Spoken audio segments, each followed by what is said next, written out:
Second story. So the last school that I was a teacher in was a high school in New Orleans. And there was a young man in my class, 10th grade class. His name was Quentin Brownfield. And he was a particular profile of kid, which we all might be familiar with. He was roguish and a rascal. So he got in trouble all the time, but never anything dangerous, never something that was suspendable or expellable in any school's mind, I don't think. But constantly in trouble. Adults would roll their eyes whenever his name came up in the staff room or a meeting.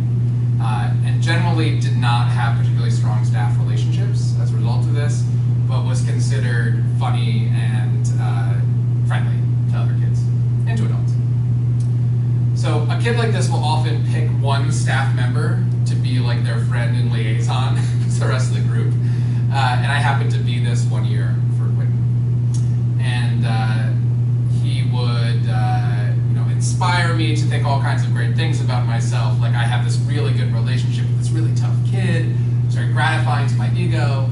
And I tried to flaunt it around the school as much as I can. When I look back on it, that's pretty much my assessment of myself. So one Friday, he said, Mr. Markovitz, we should hang this weekend. And I was like, yes, I'm gonna do this. I'm gonna connect with this kid even more deeply. I'm so good at building relationships.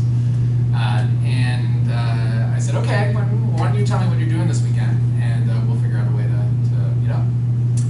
And he went through this extraordinary list of items he would be tackling that weekend until it got to Sunday. I go to church. I said, I will meet you at your church. I will join you at church. So he told me where his church was. Went to his church. And I walk in to this church. Quentin's already there. And this kid who was constantly in trouble, constantly inspiring sighs among his teachers. I walk into church, and what do I see of him? Perfect church. Exactly what he was doing. Exactly what he was doing. Probably dressed up. Dressed beautifully. He was an usher, quite literally, taking ladies by the arm, taking them to their seats, saying sentences I never heard him say, facial expressions of peace and calm I've never seen on his face before. Totally different kid. What is happening to Quentin at church that isn't happening to him at school? Positive reinforcement. Well, positive reinforcement also has tasks and duties that he's accepted. I was this kid, so I mean, this was me when I was growing up. Same as our kid. But, So what's the well, part of it too was my grandma always told me, so you behave in certain ways, but in church you're behaving this way, or when we're out in public we're behaving a certain way. And So just his grandmother was telling him that about church, but not about school.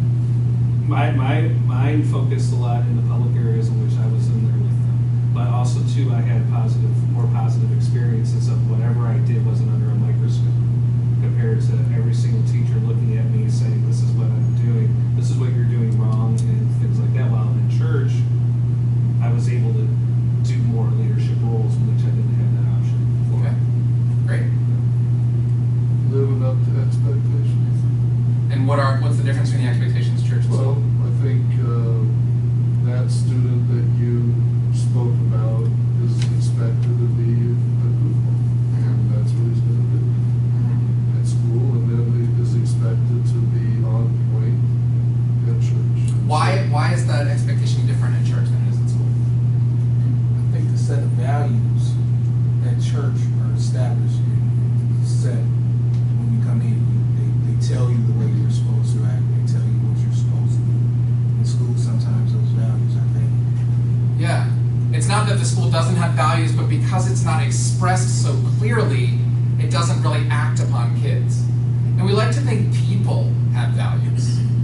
We walk around and we have these unchangeable moral pillars upon which we stand 24/7, and we take them everywhere we go. But the truth of the matter is, we are fundamentally affected by the environment in which we are currently standing and its values, which is why we behave differently at a Friday football game than we do at church, and differently in a library than we do in line for a concert. And sometimes in a school setting, teachers can get tired of addressing the same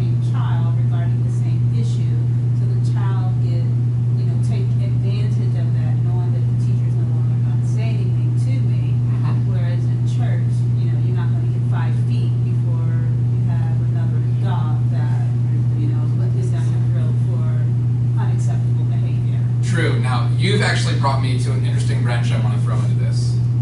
So we could say that the setting itself changes him, that it's a more proper setting, there's more adult accountability around, and people don't know him as this rascal. I have, however, unfortunately, witnessed Quentin in a municipal courtroom where those things were also true, and he did not behave like he did in church. So what is it about church? You're going to hell. It's different. He's watching you. Well, what's watching him? And it's been instilled since birth Yeah. from this height, long before the 5-year-old. It's still expectation, because the expectation, he's in court for being a knucklehead, so I'm gonna continue to be a knucklehead. So What's the expectation in church? that he not be a knucklehead and perform as he's supposed to. Why? He's supposed to be in order, because those are the values that have been established from day one. Okay. But also, I think in church, no matter how bad you are, you're still respected as a person.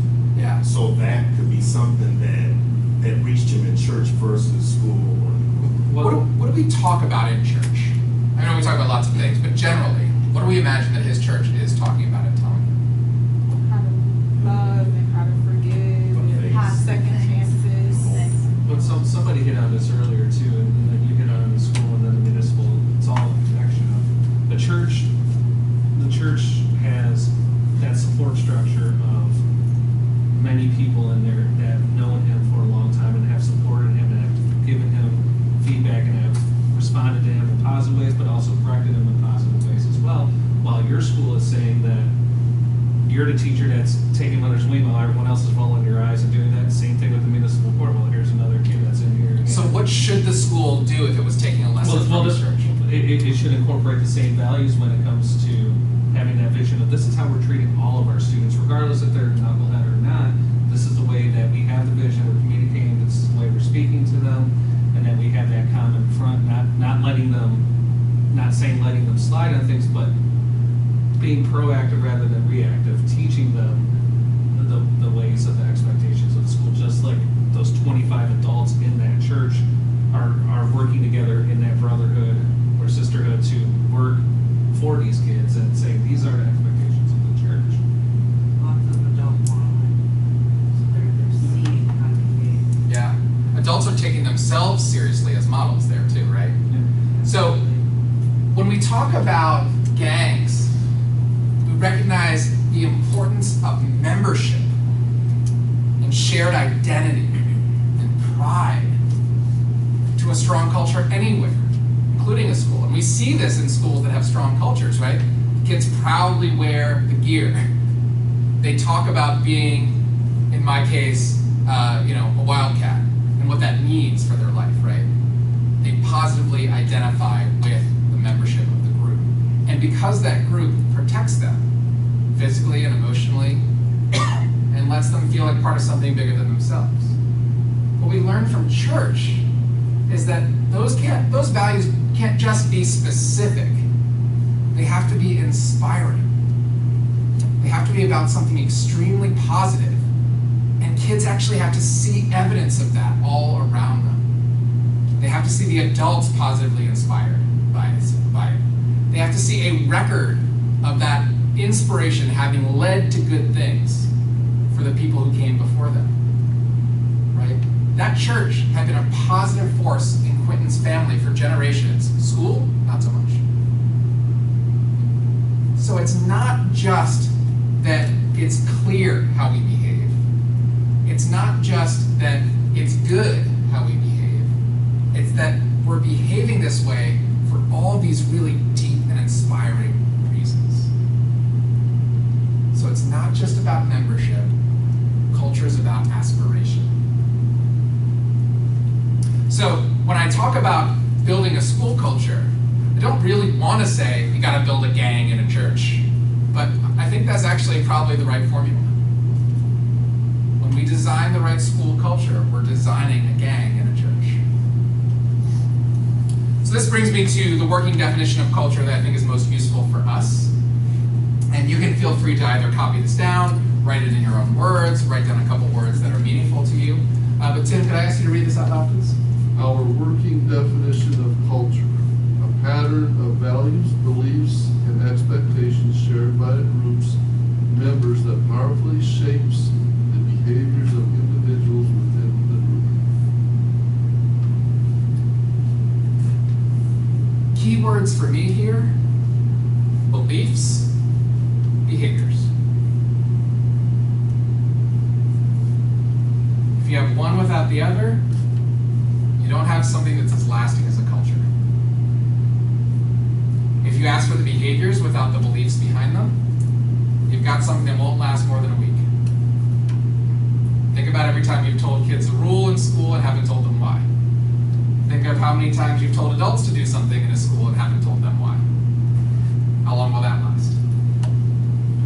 Beliefs without behaviors are simply a lot of people thinking a lot of good thoughts, but not actually making them into action. It's great if we believe all kids can achieve, but if we're not prepared to do things because of that, we're not going to get anywhere.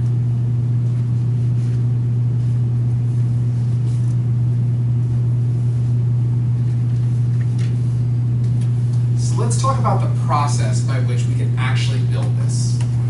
Because when you first walked into an elevator, you understood the rules. Maybe your mom or dad told you a few of them, but ultimately you would have gotten it even without them. You might have tried a few things and been like, whoa, no, I shouldn't be talking like this in an elevator. That's obvious to me. Right? You want kids to feel that way in your school. You want them to get the rules immediately by looking around them.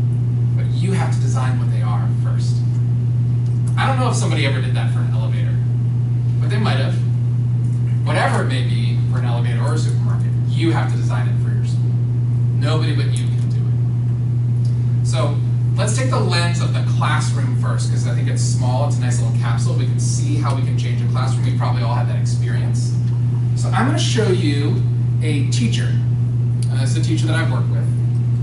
And I'm going to show you a video of him about 6 months before he started working with us. And then about 6 months after he started working with us. So a little less than a year apart. I'm going to ask you, there's obvious differences between the two. You may like them, you may not, but we can all agree that there are large differences between the two videos. And I want to ask you, what did he do to make those changes? So the first video I'm going to show is when he was working in a pretty tough high school in Philadelphia. Actually, Will Smith's former high school in West Philadelphia, where he was born and raised. And give me a second to put I forgot to put my speaker in. Isn't this cute? We'll see. See if we can get it loud enough.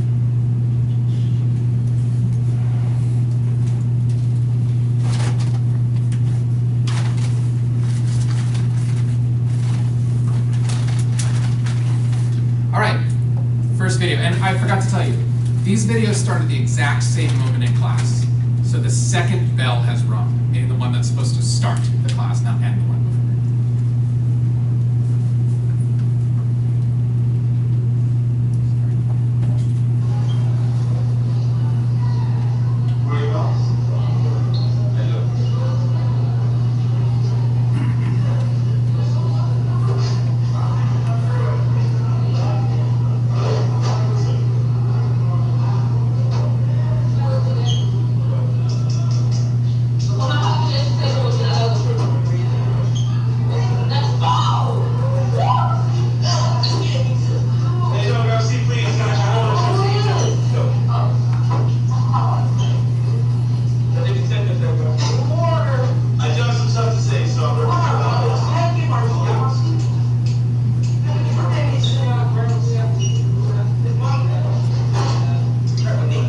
About a minute in. About 2 minutes in.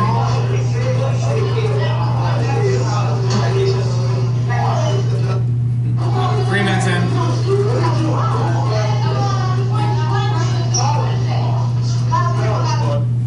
Five minutes in.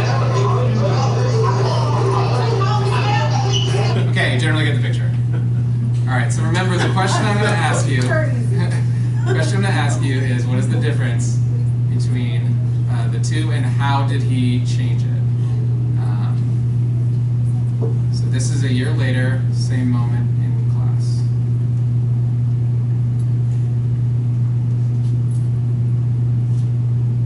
And by the way, he has a child read the objective for that day, and it's hard to hear her. What she says is, probability is the chance that an event will occur.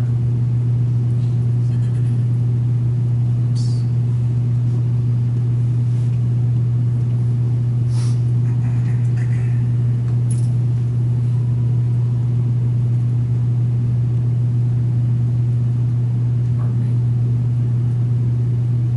I have a little wheel of death. Take a moment actually and talk about what you think characterized that last class. If you had to describe it in 3 or 4 words, what would it be?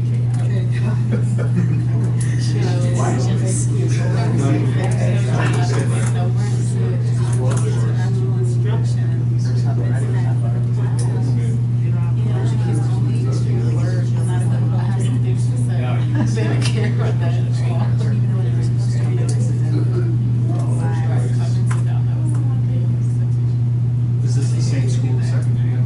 No, okay. Different schools. Sorry, I'm not sure why this is happening.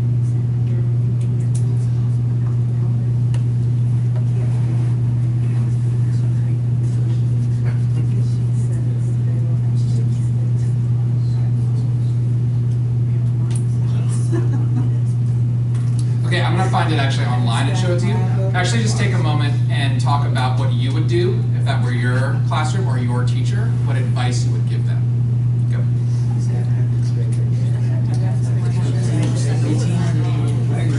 Also too, for the first couple of sentences, I want you to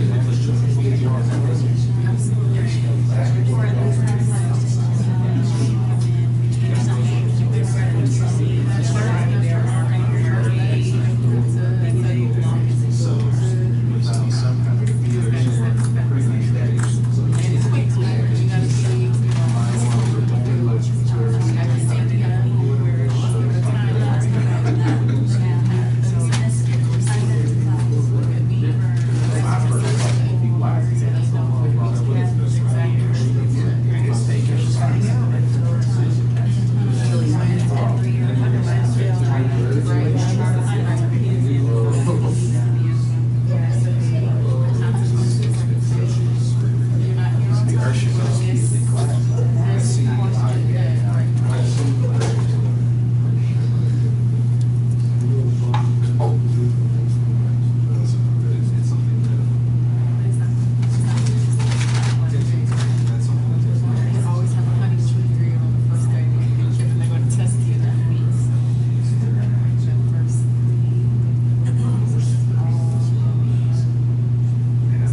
Okay, quickly tell the person next to you, what is the difference that he made and how did he make it? Go.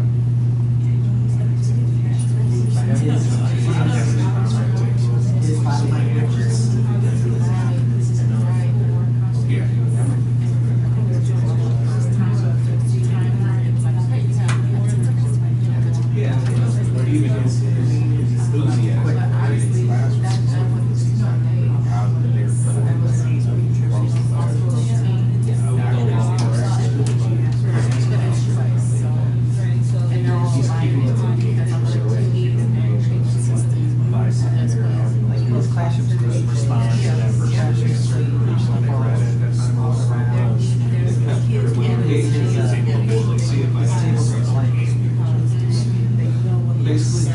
I see a lot of that in Yeah, we don't have to. I see that in K3. I don't see it in middle school. But I see that in K3, but I don't see it. Okay, sorry to cut you off. What are some thoughts that we're saying or hearing? Figured out what the expectations would be and then created routines and procedures to get there. What does that mean? How do you literally do that? You have to direct, instruct, teach exactly what you expect of them. Okay, And great. it's not just overnight. I mean, this is a process. This is, you know, the weeks of the first video, he was kind of like almost invisible, and he has an over presence, has passion, and the students are buying into his program because he has been consistent. But So although bringing that church piece, the adults are modeling it. we didn't see the transition piece, but it appears that the culture of this building is vastly different from the previous one in terms of the expectations of getting to class. I was amazed that it took almost 5 minutes for the class to get in the room, Yeah. not alone seated and working. So Yeah. you're figuring they're losing 10, 15 minutes a day just from the transition. So Yeah. that culture is where is that those kids are expected to enter class, sit down, and begin work immediately. Yeah, I mean, I will say that he's working in a school where more classrooms look more like this than the last one. However, there were many, I can tell you from experience, there were many classrooms that there were some, I should say, that looked a little bit more like his last one than this one in the school. So there is something that he's doing that's uniquely different from other teachers in the school. That's what I was gonna say too, the environment's completely different. I mean, his last classroom was messy, things were everywhere, the kids were playing with his things, there was nothing on the walls, and in here, it's an inviting classroom, you see the learning on the walls, and then he spoke with them with a sense of urgency, Mm. like, I'm in control, Mhm. let's do this, but we don't have time, let's go. So what I'm hearing from a lot of you is things are so much more clear, right? He's taught the kids the expectations. He's clear on the expectations. But I think there's something more here, and I want to point it out to you really quickly. So this young lady right here, I want you to watch her for just like a split second. Her name is Tyrion Green. And you'll notice she's still digging through her bag here while class is getting started. So she's not in tune with the rest of the kids in their routine yet. You'll also notice she's in the very back row.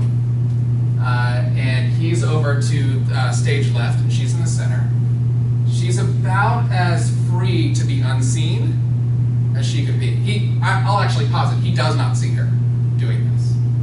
So I want you to notice what she does here. In that hold again, if you're not done, at the count of 0, 5, 4, 3, 2, 1.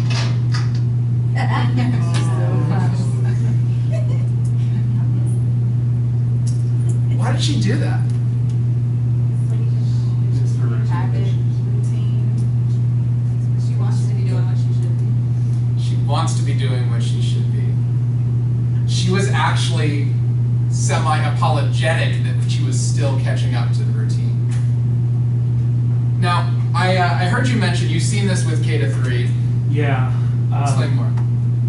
I really, my middle school is learning a lot from my K to 3 staff, and that my K to 3 staff is awesome when it comes to having these simultaneous kids doing that, a clap, mouthful, or whatever. Well, I mean, every classroom has their own routine, and I don't see it as much in my middle school of something that's just like this. So one thing that we need to get better at is using our own teachers to train them, because it seems like that there's also a disconnect between the two grade bands.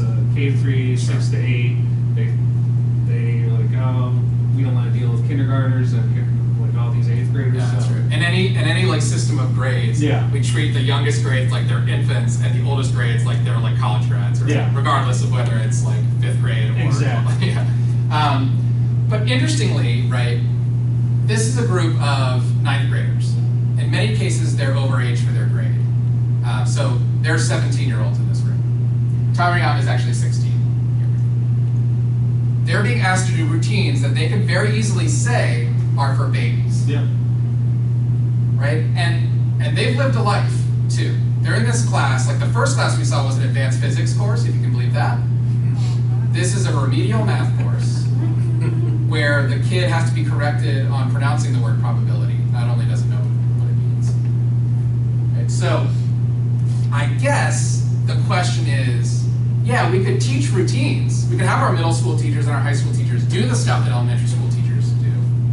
But the kids have every reason to balk at it.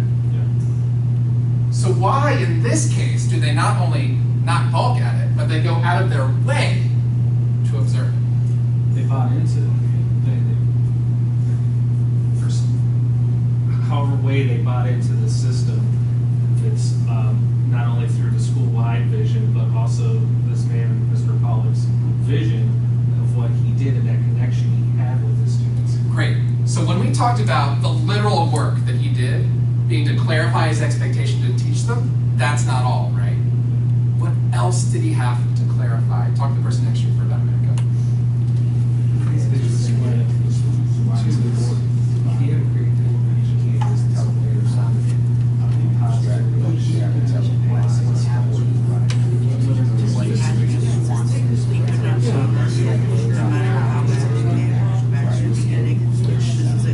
But he also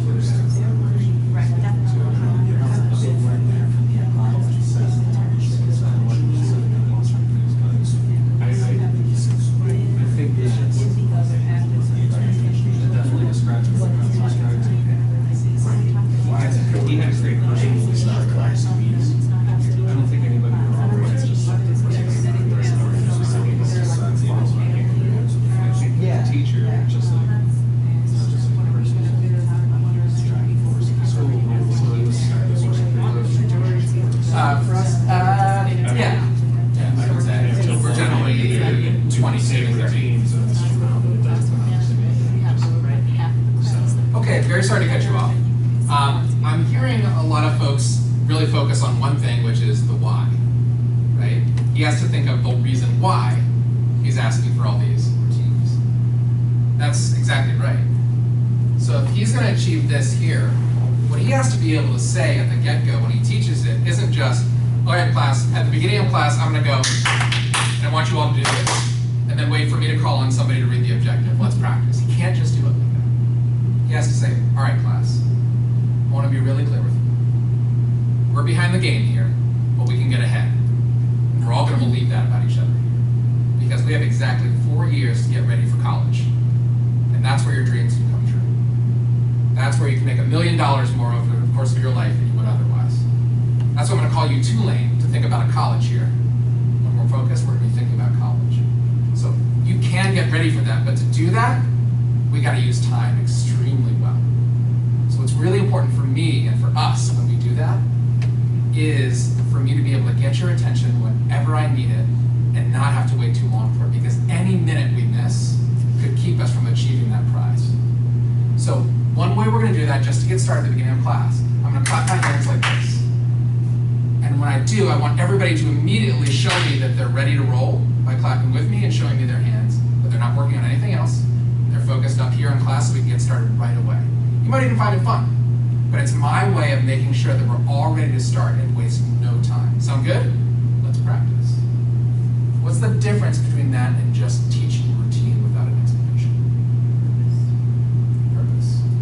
Why does that matter? Because kids want to know why they're doing what they're doing. Yeah, We don't feel good until we know why we have to do something. exactly. That's the church piece, right? It can't only just be we know why, but that why is something we want. It's something moving to us. Important. So this is where most people just don't get culture. They think culture is just all the routines that make a classroom or a school look different from another. And that may be an okay way to diagnose culture, but those things will not exist unless they are foundational with a purpose and a set of values that is their reason for being. We don't just create the routines and then justify them. No, it's vice versa. We create the purpose, we create the values, and only then do we create routines to sustain and reinforce those. So it's the opposite of what most people think. It's not a new set of routines, it's a new set of beliefs and a new reason why. So when we do this work of building a culture from scratch, we have to build those things from scratch. The reason why we're here. You guys have to have words for that. somebody asks you what is the purpose of your school, you have to be able to answer that question in the exact same way every time. That needs to be really clear in your mind. What does that mean you value? You have to be able to answer those questions, the exact same list every time, and know exactly what each of those things means. And then your teachers do, and then your kids do. So that anytime a kid's like, I'm not doing that, the teacher can say why they have to do it. And the reason why is a darn good one that the kid understands. So I'm going to show you essentially what a teacher like this does, or what a leader like we can do to make that change.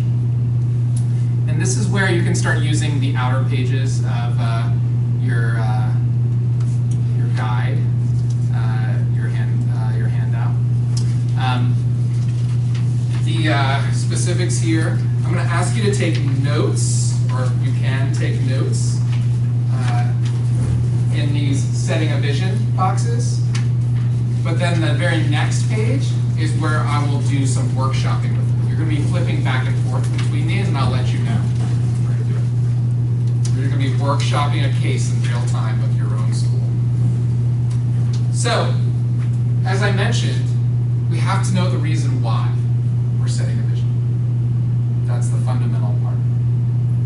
That's a mission. So we create that. Then we say, okay, what are the fundamental things we're going to believe to achieve this mission? Those we'll call beliefs or values. I'll call them core values most of the time. Then and only then do we create the things you see on the surface. The routines, the procedures, the systems. And I just call those artifacts. Those are artifacts of the values and mission. They're not the culture itself. Then we have to create a narrative so I can describe what my day looks like. Call this the common picture. So everybody knows what a classroom should look like, everybody knows what the hallway should look like, what a kid's day should feel like. Then we have to teach it, rehearse it, discipline people in it, so they understand it. And then as a leader, we don't just orient people to it at the beginning of the year, we spend all year reorienting people to it. And these crazy arrows is just my way of saying to you as a leader, with your words, with your meetings, with the things you praise and the things you correct, you have to be reinforcing and connecting all of these things back to the values, back to the mission, just like Mr. Pollack did when he talked about this routine being a way that kids are going to get ready for college. So, we're going to focus mostly here, because the rest you can really do with a set of skills you already have. But this to this to this is the fundamental formula for building a culture from scratch. Ready to start? Mission. Emily, can I ask you to read this, please?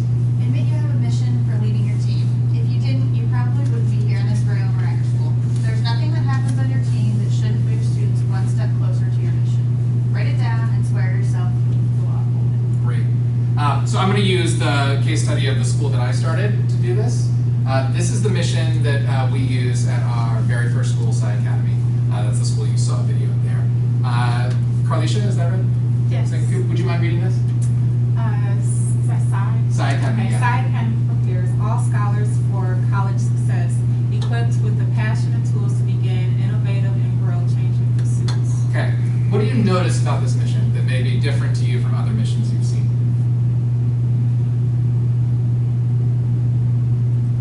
It's not a page long. It's short. It's one sentence.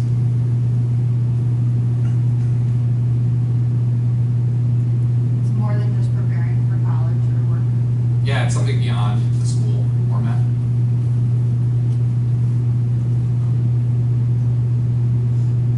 Yes, college, and there's sometimes missions don't have college. Right, we go a step further than most missions to actually say specifically what we're trying to achieve here. I'm going to show you a couple other missions, and we can look for the patterns, and these are missions that I think are strong. There are actually schools that my friends run in New Orleans that are very effective, and I can speak more about how they came up with their missions. So, Get Believe empowers students with the academic skills, character traits, and self-confidence necessary to excel in our nation's top high schools, colleges, and the competitive world beyond. Students at Harriet Tubman Charter School build the academic skills, personal values, and intellectual habits of mind to succeed in high school, college, and beyond. And then the one you already know. What do they have in common? holistic approach to the student, not just academics, but developing their other skills. Yeah, they aim high, right? It's also world focused. It's just not in New Orleans, but we're preparing them for global success. Yep. Right, it's pretty ambitious.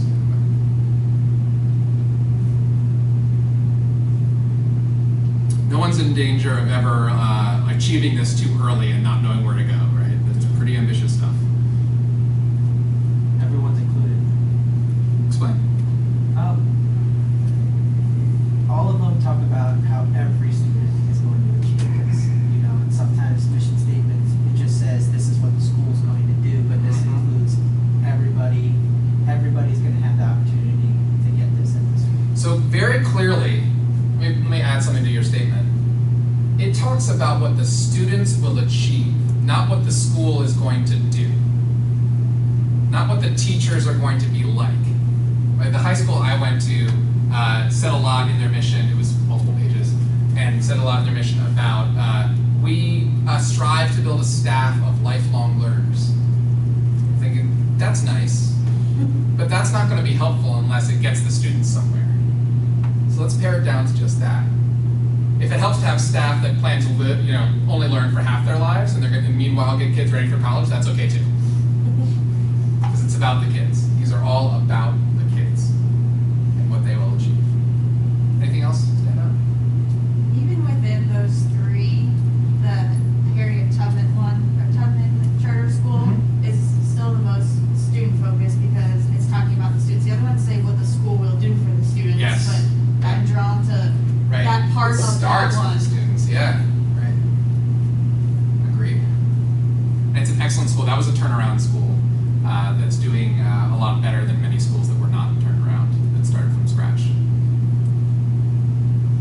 All right, so 2 things that I will want you to think about as you take a shot at crafting this mission, which I'll do in just a minute. These are terms that I like for describing good missions. 2 R's. They are razor sharp and they are R-rated. So razor sharp means that there is no debate about what they are trying to achieve, what they mean. At a certain point in time, we will be able to measure precisely whether we are achieving it or not.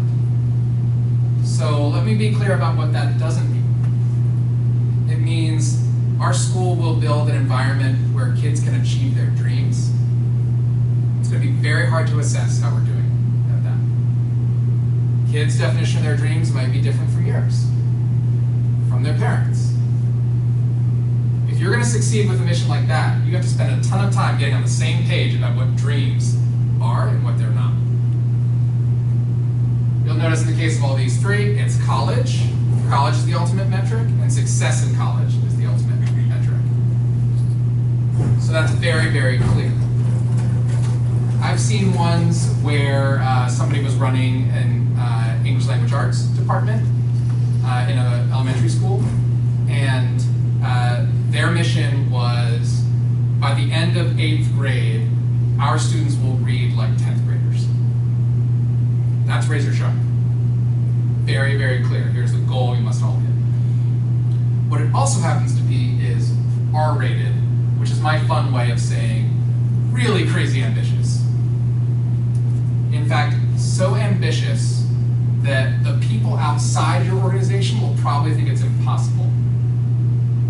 The people inside your organization hopefully just think it's within reach, just within reach. Why is it important to have a mission that is crazy ambitious? I say R-rated, it's not for everybody. It's not for the faint of heart. You don't want to set the bar too low. You need to set it so far so that everybody's always trying to do better, do more. Great. Other thoughts? I agree with that. A lot of times, particularly if you have teachers who have been in the industry for quite some time, just figure out they've mastered it and it's easy for them to just come in and sort of be complacent and do their job. But having something like that will also raise the bar for them and to stretch them a little bit beyond their comfort zone as well.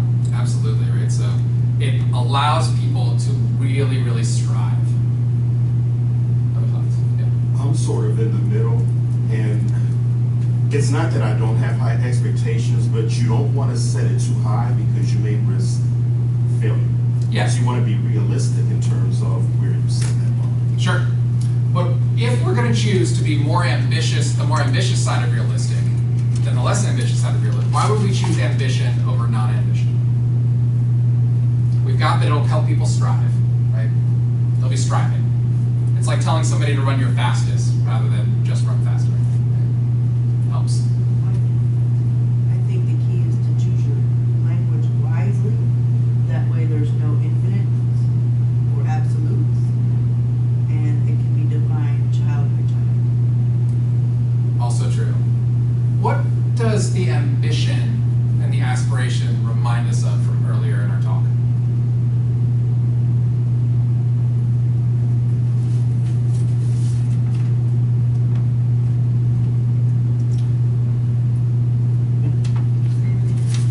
What does the ambition and aspiration remind us of from earlier in our talk?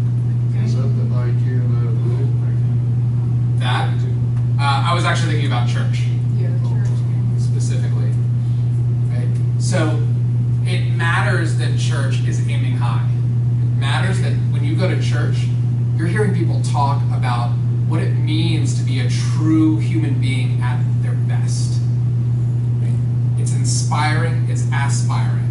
And to be really honest, frank with you guys, if you have people working here, you want them to show off the type of mission that their school has. You want them to think, dang, I want to be a part of that. You want kids to feel that too. That matters. That sense of commitment and striving really matters to you. So the language has to convey that as well. What I'm going to ask you to do is to take a stab at writing one for your school. Now, you may say, my school already has a mission, and if that's the case, you may say, I'm completely in control of that, or you may say, somebody else is completely in control of that, and I can't change that. Here's what I will say. That was true for me when I started my school. A board had started my school beforehand, and I just created an internal mission that I spoke about with the staff and the kids, and never really talked about the one that was on the door or whatever my board needed it to be. So you are in control of that. So that's what I want you to write. Couple quick tips before you do it. Don't go more than one sentence. A lot of these have lists of things in there. That's because they're very clear. I don't think that's a good way to start. Actually, I think it starts to have less. It's a good way to start to have less. Because if you start making lists, then you miss out on some of the razor sharpness, and you're just kind of including everything you like. But this isn't about what and how we do it. It's about what we're trying to achieve. So what is it you're trying to achieve with your school? What would tell you that it's a success when you're bouncing a grandkid on your knee and they're asking, what did you do for your career? Well, I did this for kids. So take 5 minutes on your own, just solo silent. And I may, if we get to a certain place, tell you to workshop it with a partner, but let's start just solo silent. And I've given you space for it here on this next page. This is just a dry run draft. You can mark it up like crazy. You have another one of these later if you want to perfect it. This is just for making lots of mistakes. So if you want to use that box, write a 1-sentence mission statement, next 5 minutes, you can.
want you to read your mission to your partner, person next to you.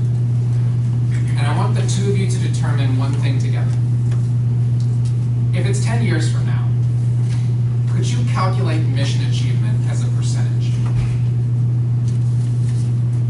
In other words, 10 years from now, I can look at all the kids who graduated from Sci Academy and see how many were a success in college and are doing innovative and world-changing things.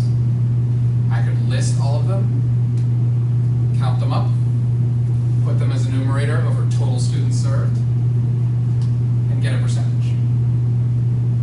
Are you able to do that with yours? I want you and your partner to determine that about both yours over the next 3 minutes. Go.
Because I want them to pursue high school, not just go to their feeders.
Yeah, It is. but at least you know you're being reimbursed. Yeah. I like to go You gotta shopping, have- Willie. You gotta have that upfront money. Yeah, I like to go shopping. Oh, you can still go shopping. It's scheduled.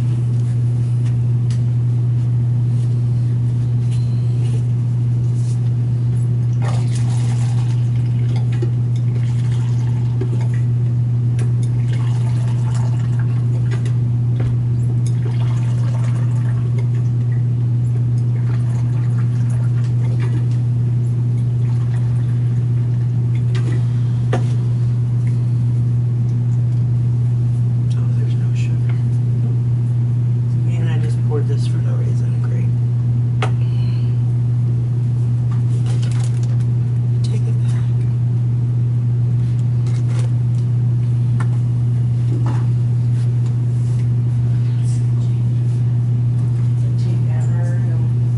I know. Did you see the sign-in sheet? I signed myself.